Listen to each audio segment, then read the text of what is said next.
Now, section 2 is about graphing cosine, but you've already experienced graphing sine and graphing cosine. What you were predominantly doing in worksheet 1 was you were playing around with the A value. And it didn't matter if you talk about the A value for sine or the A value for cosine. The A value was the value of the number in front of your trig function. Like, what was A? A did something when you first graphed sine of x, and then you graphed 2 sine of x, then you graphed 1/2 sine of x, then you graphed negative sine of x. You did that in worksheet 1, and something different happened to your graph. Something stayed the same as a part of your graph. So as you were working on worksheet 1 and those first 4 problems, you got to see what exactly happened with that A value. I'm hoping you know what was affected. That A value affected something called the amplitude. It also defined what amplitude was, but let me tell you what amplitude is. It's really the distance from this midline to the lowest point, or the distance from the midline to the highest point. And some of you may think it's, well, it could be positive or it could be negative, but remember, distance is always positive. Distance can never be negative when it comes to like going forwards or backwards. If you go forwards a mile and then backwards a mile, you've gone 2 miles. Your legs will tell you that. They will say, hey, you've gone 2 miles. My legs hurt. Going forward a mile and then backwards a mile doesn't erase the fact that you did a mile. You've now done 2 miles. So with that being said, distance is always positive. Your amplitude will always be positive. Even if I give you a question where the A value is negative, you will tell me that the amplitude is a positive distance. It may head in the negative direction, but the amplitude still is a distance of 3 above the equilibrium or the midline or below that midline. And I use the word midline. Your worksheet uses equilibrium, but I think it's easier this way. So we have amplitude. Amplitude is the A value. We will also talk about the B value, but the B value is not something I want to talk about just yet. The first thing I want to talk to you about is how I remember to graph sine and cosine. By the time we're done with worksheet 2, you should be able to graph sine and cosine without making that big long table and plugging in every single thing. We should just be able to graph the function. We should be able to get to these graphs without any tables. This has a graph of the sine function. It's this red wavy graph. This is the sine function. The blue one, the blue dotted, is the cosine function. And both of these graphs have some similarities and they have some differences. They each intersect the x-axis in 2 places at least. This one has 2, this one has 2, this one has 3, believe it or not. They both have a maximum and a minimum in the same spots. And later on, you'll see that the cosine is just shifted from the sine a little bit. So a couple things that I do that I use to remember the difference between sine and cosine. The way I remember sine is I think midline, extrema, midline, extrema, midline. Whereas I think the cosine is extrema, midline, extrema, midline, extrema. So let me have you repeat that with me because I think it's that important. And I don't care that I'm recording. You can say it out loud and it'll be fine. For sine, we're going to say midline, extreme, midline, extrema, midline. One more time for sine. Midline, extrema, midline, extrema, midline. And then for cosine, we're going to say, go ahead and say it out loud. Extrema, midline, extrema, midline, extrema. Now pause. What does extrema mean? It means what is the most extreme point that you have. It's either a maximum or a minimum. That's what extrema means. So let's just look at what you just said. You told me sine was midline. See how it's in the middle. Extrema, midline, extrema, midline. That's how I remember how the graph is. Every graph, whether it's sine or cosine, has 4 pieces to it. First quartile, second quartile, third quartile, fourth quartile. This quartile just repeats. It has a going this section matches this section, matches this section, matches this section. They're all the same shape. They just might be heading in different directions. So if I look at it, it goes midline, extrema, in the negative direction, midline. That's sine. Cosine was extrema, midline, extrema. If you know those 5 words in that order and you know your quartiles, you'll be able to graph these things no matter what. Sine will always be midline, extrema, midline. Cosine will always be extrema, midline, extrema. The only time it's different if the A value is negative. If the A value is negative, your first extrema is negative. If you noticed on number 5 of worksheet 1, you've already done that one, right? It had you graph negative sine of x. It was the same thing as this red graph, except instead of going upwards toward the positive extrema, the negative sign just flipped it. It went midline to the negative extrema, midline to the positive extrema, back to midline. It still makes that nice smooth curve. Half above, half below. Look at it, half above, half below, half below, half above. Same thing. If it's cosine and it's negative cosine, instead of starting at the positive one, it'll start the negative one. Extrema, midline, extrema. I'm hoping that makes sense to you, because that's how I'm going to be graphing them from this point on. The last thing that we've talked about, first thing, we've talked about this A value, and the A value affects how big the amplitude is. When it was a 2, it went twice as high. When it was a 2, it went twice as far below, but the midline stayed the same, if you didn't notice that. Same thing with cosine.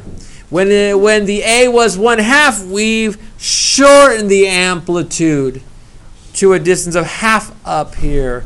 Midline, half down below, back to midline. The A value affects amplitude, and if you notice my hands, I'm moving them up and down because that's what amplitude affects.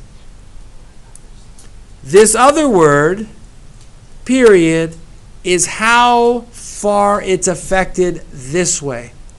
A period, just like a class, this is 7th period when I'm doing this recording, it's the same, and then it repeats, and it repeats, and it repeats. This starts over after one period, you have another one, and then another one, another cycle, and another cycle, another cycle. That's how it works. We can measure these for sine and cosine. We can measure the period. The period is measured as whatever 2 pi divided by the B value is. Earlier, I showed you these 2 equations and we talked about what happened with the number in front of the trig function. But now, if there is something that's multiplying your x inside the angle, that's going to affect your period or your distance, how far it takes to finish a cycle. How do you know what that is, or how do you know what that's going to do? There's a formula for it. It's called the period is equal to 2 pi divided by b.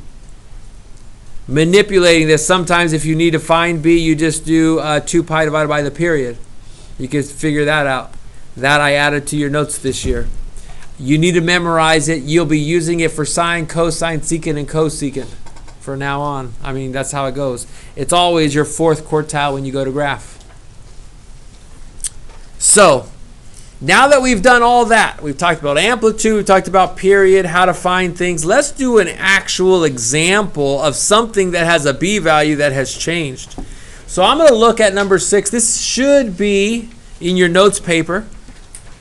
And I'm going to kind of go a little quick on this, but let's see if you guys can keep up. If x is 0, then 2 times x, or 2 times 0, would be, I'm going to write down 0. If I have 2 times pi over 6, I'm going to put here 2 times pi over 6, and I'm going to reduce, it would be pi over 3. I'm going to do the same thing here for pi over 4. I'm going to multiply it by 2, and I know that that would be pi over 2. So doing that, I'm going to fill in the whole chart for this middle row. 2 pi over 3. Pi. 4 pi over 3. 3 pi over 2. 10 pi, 5 pi over 3. 2 pi. 2 pi. 7 pi over 3. 5 pi over 2.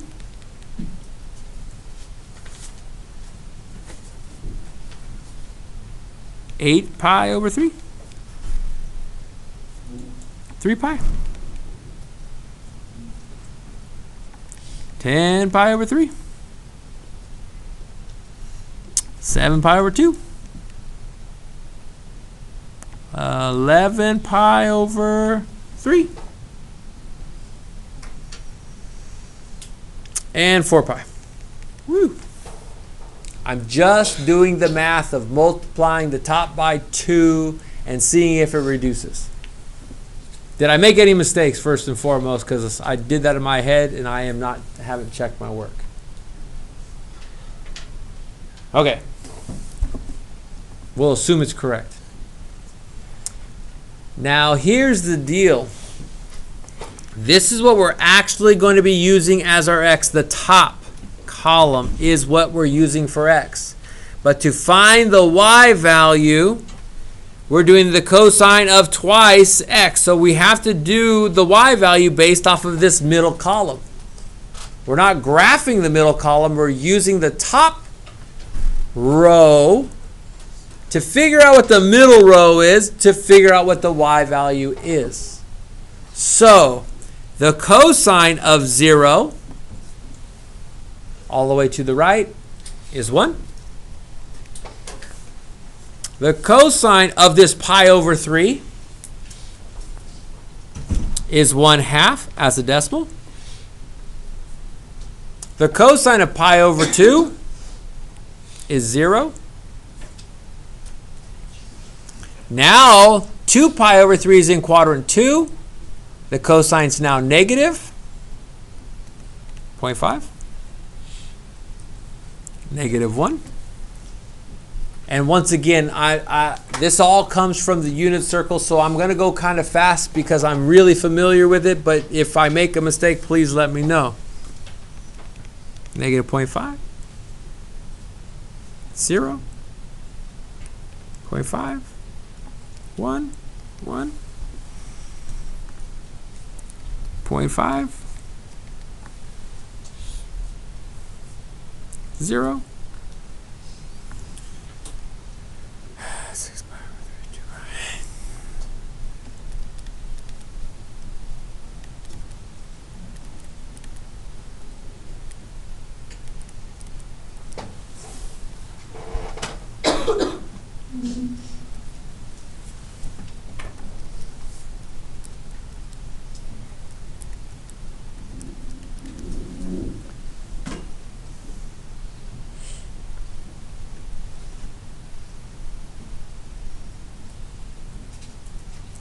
So this chart, I did the whole thing for you because what's going to end up happening is we do not need to use this middle one anymore. Our x for what we're going to plot will be here. Our y for what we're going to plot will be here. Now I want to use these And they give us this really big graph paper. And it's kind of long. And I know this is kind of hard to see, but I need to see this and do this at the same time. And this isn't in your notes paper, but it's definitely on your worksheet. So I want to just kind of walk you through.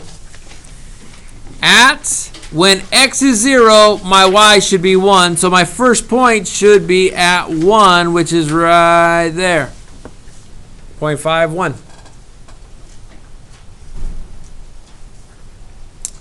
This is 1 radian, 2 radians, 3 radians. You notice how 3 radians is less than pi radians because pi is 3.14 radians.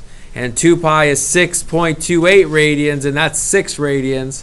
And so I need to remind you, because I did grade some of your tests, that where is 2 radians? 2 radians is somewhere after 90 degrees.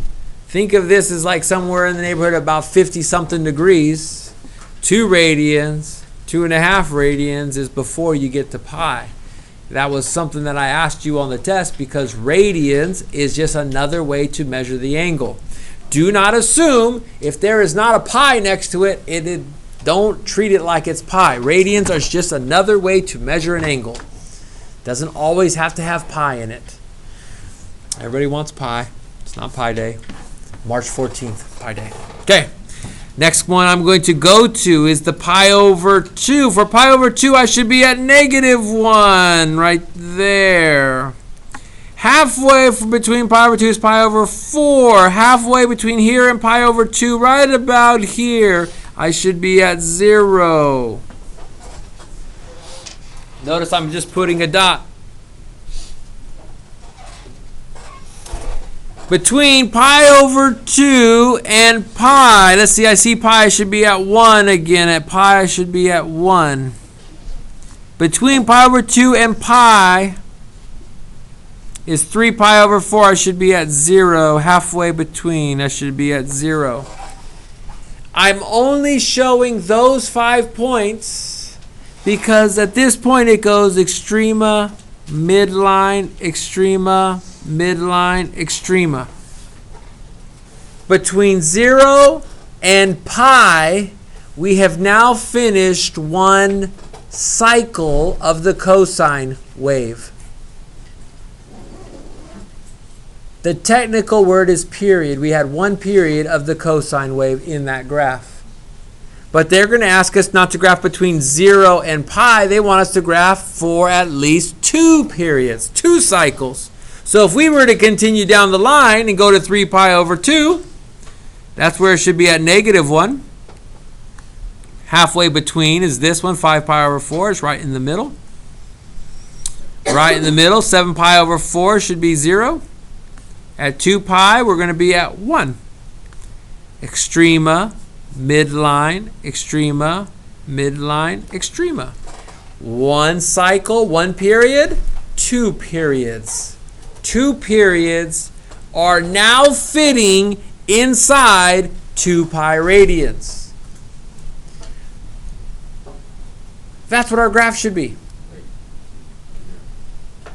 So earlier, I told you that the B value is not the period. The B value is how many periods fit into 2 pi radians.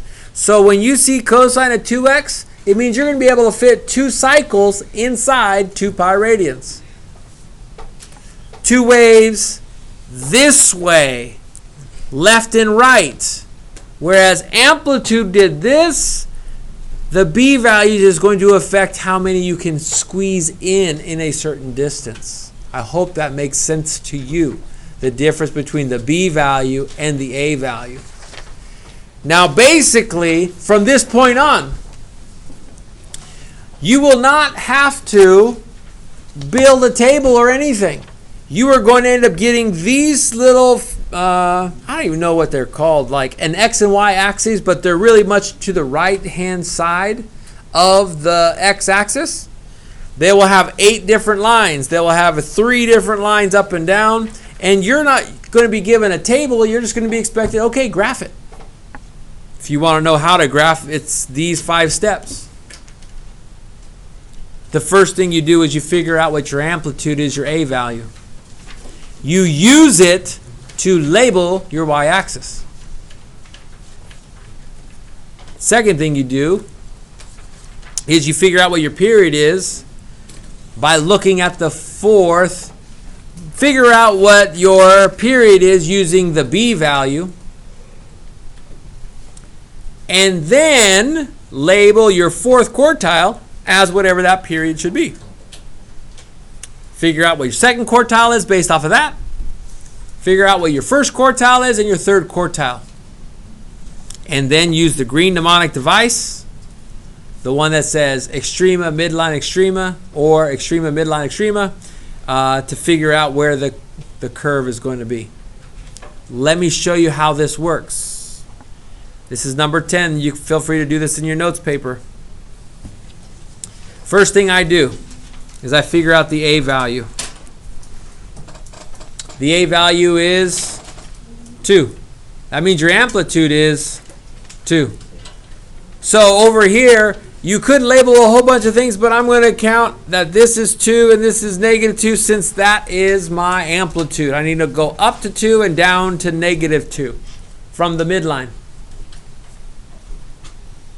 Second thing I do is I identify the B value. It's whatever's in front of your X or in front of your angle. That is not the period. It's how many periods you can fit into 2 pi radians. An easy way to figure out what your period is to use that formula 2 pi divided by B. What was B here?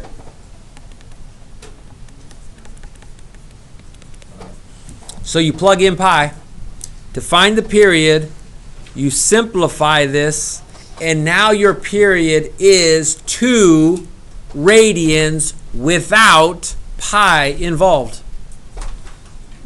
That is your fourth quartile. 1, 2, 3, 4. You put 2 radians right at the fourth line. Your fourth quartile every single time. Then every single time, after you do your fourth quartile, figure out what half of that is and go to your second quartile and figure out, well, what does this have to be? If this is 2, then this has to be. So you figure out your second quartile. Then go to your first quartile. What's half of that? And you put it there. And I would use it as a decimal or a fraction. It doesn't matter. And then I usually will figure out my third quartile. And my third quartile is 3 first quartiles. 3 of these. 1/2, 1, 1.5. 3 of those is 1.5. I have my x-axis. I have my amplitude. And I know where my quartiles are. This is a cosine graph. Does it start with extrema or does it start with midline? Which one does it start with? Say it out loud. Up at 2, right? Because we have an amplitude of positive 2. Then the next quartile are where we should be at. Midline. Extrema, midline, then what? Then midline, then extrema. I put my 5 dots. And then in my 5 dots, I make this smooth curve as best as I can. And I just missed it, so I'm going to erase that and try again.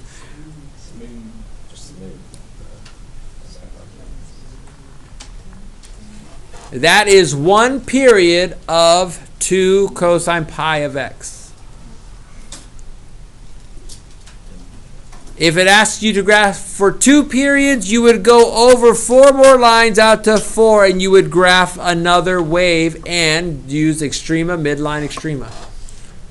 When I used to teach this, if you really, really struggle making things straight, you can put dotted lines up here and say, well, I know that the maximum and the maximum need to be at 2 and 2, and the minimum has to be at -2. You can kind of draw out that it's all going to be the same, kind of like you did in kindergarten when you had to write your letters and you hit the top lines and hit the bottom lines when you did. You remember that? They had special paper and everything. So the last example I have for you.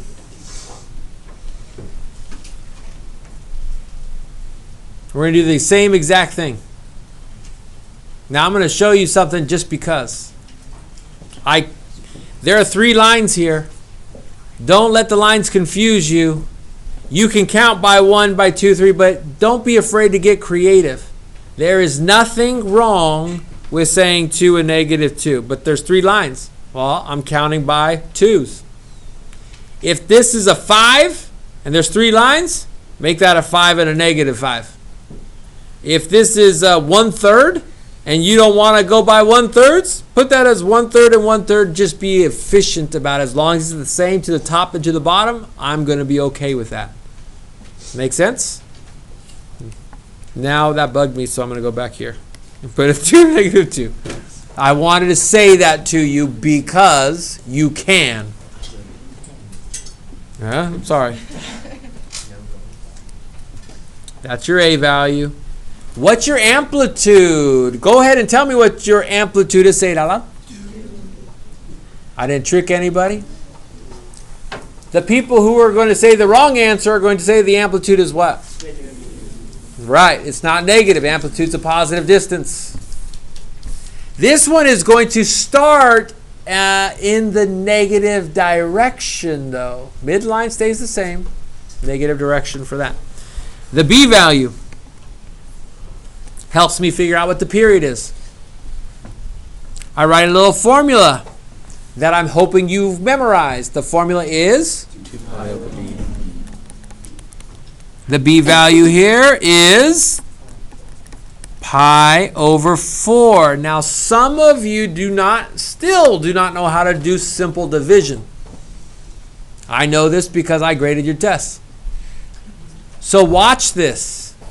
2 pi divided by pi over 4 is the same thing as 2 pi multiplied by the reciprocal of the denominator. I know that's rough. Because some people did this, which is okay. Except that there's a 1 right there, and it's 2 divided by 1/4, not 2 over 4. And I don't want you to make that silly mistake. This is 2 times by 4 over 1, which gives you 8 radians. Your period, your 4th quartile, which is always your 4th quartile, needs to be 8 radians.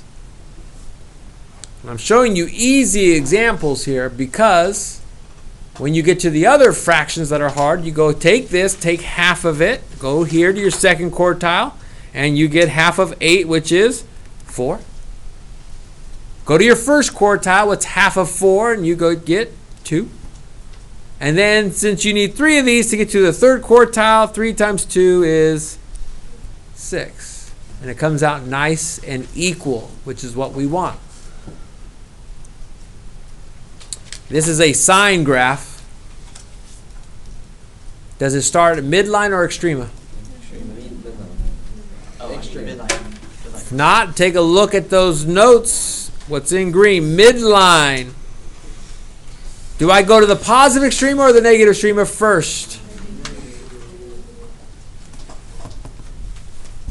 Thank you. Midline, extrema, negative. Midline, extrema, midline. Don't make these jagged points. Smooth out the curves. And you got your negative sine wave. It did not say if it says go for 2 periods, you add another cycle. And that's where we're going to end your notes for today.